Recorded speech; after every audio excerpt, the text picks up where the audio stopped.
Etepabet, this is Ursa Maat Rasa Tepenra Ramessu Meriamun, and I'm back with another video. You know, family, I noticed that a lot of people are attached to the world. A lot of people are still attached to the world. Even some of you that's listening to me right now, some of you are still attached to the world. You know, and I don't understand why. Like, don't you know that everything in the physical world comes to an end someday? Everything that is going on right now will come to an end. Whatever car you drive is going to come to an end one day. Whatever house you owning that house is going to come to an end one day. You know, relationships, all these things come to an end. And don't get me wrong, I'm not saying don't own a house, you know, don't own a car and don't get in a relationship. I'm not saying that. Because those things, you know, that's okay for you to do. You need a car to get around in life, you know, especially if you have children. You know what I mean? Relationships can be great, you know, if you have the right person. You know, and houses are somewhere to live, you know, that can make life better, even more comfortable for you. So I understand, but, you know, you shouldn't base your life just on the material world, because all those things, they come to an end. It's an illusion. It will cease to exist someday. Do you understand what I'm saying, family? The house that you own, one day you're not going to be the owner. The car you drive, one day you're not going to be driving it. You know, it's going to be old. It's going to be somewhere in a landfill somewhere, or in a junkyard. One day, you know, you drive by the junkyard and look at all the cars that are sitting in junkyards. Most of them were new at one time. You know, so all these things come to an end. So I don't know why a lot of you remain attached to this world. You must be like the sun, family. You got to be like Ra. You have to remain in the world, while still at the same time being detached from it. That's what the sun does. The sun just sits up there and shines its light on everybody, but it does not get involved in the BS. And that's how you got to be, family.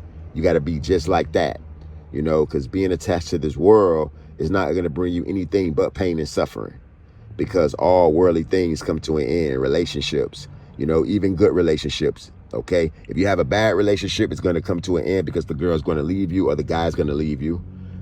And if the relationship is good, it's still going to come to an end because one of you are going to pass away.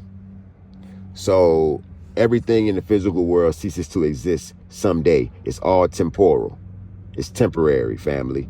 So why not cling to what is eternal? Why not focus on what is eternal, meaning becoming one with the higher self and becoming one with God? See, becoming one with the higher self is becoming one with God. In Ancient Kemetic, becoming one with the higher self is becoming one with Heru. So when you become one with Heru, you escape all worldly things. You escape all the bull crap. You see through the illusion. The veil is lifted and you can see through the illusion of life. You know, things are temporal. So you have to, you know, not take things so, you know, serious. And I'm not saying don't take life serious, but what I mean is, you know, don't hold on to resentment. You know, if you have a problem with somebody and they may did something wrong to you, and you know it wasn't, you know, something that you can kind of forgive and get over, you know, don't hold resentment, just move on, you know, because you don't want to carry these things with you after death, because all negative impressions, they stay on your subconscious and they follow you into the spirit world. So you want to avoid this, family, having resentment for people, having hate, you know, jealousy, envy, all these things like that. You don't want to die with any of that in your heart. And your heart is your mind. So you don't want to die with any of those things in your mind, because remember, the mind and the heart is the same thing. Your mind is in your heart. You know, go check out my video, The Heart is in Control, and you'll see what I'm talking about. But yeah, family, all my people out there that's on the Kemetic path, and you're a beginner, you know, you should detach yourself from the world, focus on that, work on that. If you've been involved in Kemetics for a long time, you should already know how to be detached from the world, but still do God's will and still help others. When you detach from the world, that means you're not involved in the bull crap.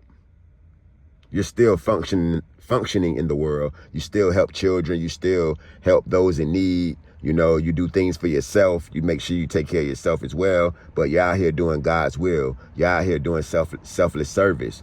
You're spreading God's will. You know, you're practicing the wisdom teachings. You're developing yourself. You're becoming a better person every day. You're not staying the same. You're not involved in the drama, the suffering, the craziness, you know, that most of the masses are involved in. So, yeah, family, you know, if you're listening, work on becoming detached from the world. That would save you a lot of grief in life. That would save you a lot of anxiety. That would save you a lot of depression. You know, you shouldn't allow yourself to become depressed. That's one of the laws of Maat, not allowing yourself to become depressed. You know, you can't let that happen to you. You know, you have to focus on the good things in life, and that's becoming one with the higher self and becoming one with God and escaping reincarnation and avoiding becoming a human again, family. This is my last incarnation. I don't plan on coming back to this realm. I'm going to stay in the spirit realm. I'm going to become one with God. I'm going to go to the field of reeds, the place where nothing grows, and I'm going to dwell with God in the shrine, within the shrine. That's where I'm going to go, family. That is what I am setting up for myself mentally. I'm putting my heart on it, and I'm doing the actions that are needed to accomplish this. So if you're listening to me right now, family, you should get on the path to the wisdom teachings and try to escape reincarnation. Escaping reincarnation is a very important thing. I talk about this on my channel all the time. Escaping reincarnation is important because we do reincarnate, family. We do reincarnate. There is a heaven. There is a hell. These are places within the spirit realm where you go. If you are a soul that is not righteous, you know, you end up experiencing hellish conditions. Mentally, you go through mental anguish. You know, you go through mental torture. And if you're a semi-righteous soul, you end up in heaven. And if you're a soul that's completely righteous, 100%, you end up becoming one with God. So these things are all achievable. And I want you to focus on that. You know, if you're on this channel, family, you're here to get wisdom. And you're here to figure out the way. And to figure out this realm. And to figure out life. And I'm telling you, becoming one with God is the way. Escaping reincarnation is the way. Escaping it. How do you escape reincarnation? Through righteous action. Practicing Maat, family. That's how you do it. How do you detach from the world? Practicing Maat. Doing God's will. When you do God's will, it creates a purity of heart. Your heart becomes purified when you do God's will. Selfless service is God's will. Doing for others, being there for others. Practicing right actions. Practicing righteousness. Doing the right thing all the time. Family, doing the right thing. Maat, truth, justice, righteousness, order, harmony. So, yeah, family, detach yourself from the world is very important. Don't keep being attached to something that's going to end. Okay? This whole thing ends. Everything. I have an aunt that she went to the Duat. I have a grandmother that went to the Duat. I have an uncle that went to the Duat. I have a couple of some other aunts that went to the Duat family. And all their spouses were left alone. Once they passed away, their spouse was alone. It ended. It comes to an end. This is the truth. So focus on what's great. Focus on what's eternal. Becoming one with God. Embracing your higher self so that you can help others. It's not about being selfish. It's about helping others and doing the right thing, family. This is Ursa Maat Rasta Tepin Ra, Ramessu Meriamun, Maat Hetep, family. Until the next one.